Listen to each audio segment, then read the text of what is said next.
In today's video mga kosa napasugod ngayon kami sa kalsada upang hanapin ang batang magbabalot Penoy na aming laging nakikita sa di kalayuan sa aming lugar upang bigyan ng pampagood vibes sa gabi na ito. Sa tapat nun. Parang chicks yung nakita ko ba? Parang chicks yung nakita ko. Chicks ata hinahanap natin eh. Siyempre mga kosa, gusto ko lang pasalamatan ang mga nagbigay ng sponsor para masundan ang una nating episode sa paggawa ng makabuluhang charity good deeds video at maihatid ang tulong sa iba pang mga tao na deserving tulungan. Salamat po kay Baby Doc Healthy at sa isa pa po natin kasama natin sa kaisa na ayaw ibigay ang pangalan. Salamat na marami at makatitiyak kayo mga kosa na mapupunta ang inyong tulong sa karapat-dapat tulungan. Mga kosa, dahil nga hindi namin makita yung bata na nagbebenta ng balot Penoy, nag-decide naman kami ni Kosang Mark na hanapin yung babae na may dalang dalawang baby na kanyang mga anak na nakita namin sa di kalayuan sa lugar namin. Pero dahil nga mga kosa, medyo matagal na nga namin itong hindi nababalikan, hindi na din namin to alam kung saan sila makikita dahil wala nga sila sa mga lugar na pinupwestuhan nila sa tuwing amin silang makikita. Kaya nga mga kosa, nag-decide na lang kami na maghanap ng mga bata sa lansangan na sa kabila ng panganib sa kalsada ay lumalaban sa agos ng buhay upang makasabay sa agos ng buhay.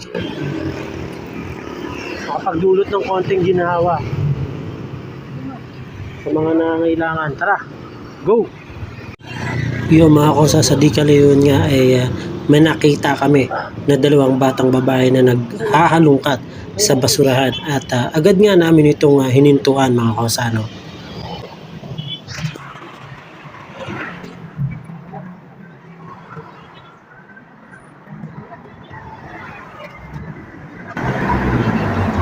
Magkapatid kayo? Nakakain na kayo? Nakakain na kayo? Kain kayo ha? Sige. Magpinsan. Magpinsan. Yun, at dahil nga ayaw kong gayahin yung ibang nagko-content na pinapakita pa ang pera sa harap ng camera habang binibilangan yung kanilang tinutulungan, dito nga pumasok yung ideya na pagkain na lang iabot namin at syempre unang-una wala din naman tayong bibilangin pera sa harap ng camera dahil mga kosa, sapat lang ang ating hawak upang makapagbigay ginhawa, panandalian sa ating mga malalapitan. Dito nga mga kosa, umorder ako ng ilang packs ng pagkain upang nang sa ganon maiabot namin sa mga aming mga target na matutulungan. Yun nga mga kosa, sinubukan uli naming balikan yung pwesto ng magbabalot Penoy na bata pero bigo pa rin kami, Kaya nag-decide naman kami na hanapin yung pamilyang nagbabasura malapit sa aming lugar. At eto nga, nakita namin yung isa. Ayun, nakakain na kayo? Ha? Oo. Hati-hati na kayo. Yan. Oh, alam mo Yung may Kuya Rice nga. Oh. Okay, kain na kayo ha. Nahanap talaga namin kayo. Ito pala yung nahanap talaga namin kayo Salamat. Sige. May isa pa. Kainin nyo na.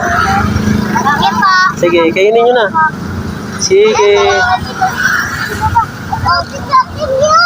Oh, sige, bilis. Kainin mo na. Salamat po. Come on. Ito kaya. Bye-bye. Ito kaya. Tara, may isa pa. Salamat po. Alam nyo mga kosa, maganda talaga tulungan yung mga mahihirap kasi genuine yung nararamdaman nila, yung galak nila pag na-appreciate nila yung nagawa mong maliit na bagay sa kanila. Naalala ko nga yung sinabi ni Brother Eli noon na mas mabilis pasayahin ang mahihirap kaysa sa mayayaman kasi mas mabilis nilang ma-appreciate yung mga maliliit na bagay na natatanggap nila sa buhay. Pinagpapasalamat nila yon sa Diyos, gaano man kaliit, kahit 5 lang yung matisod nila sa kalsada, natutuwa na sila.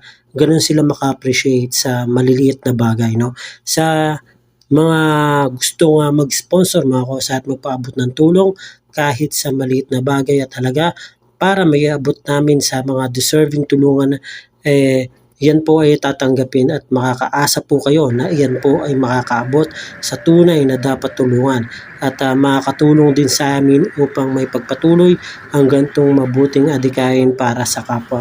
Huwag niyo po sanang kalimutan na i-follow lang ang ating Facebook page upang masuportahan ang gantong gawain, ang charity good deeds ng ating page. Dahil naniniwala kami ang pagtulong sa kapwa ay di magbubunga ng masama. Kaya dapat lahat tayo good vibes mga kosa.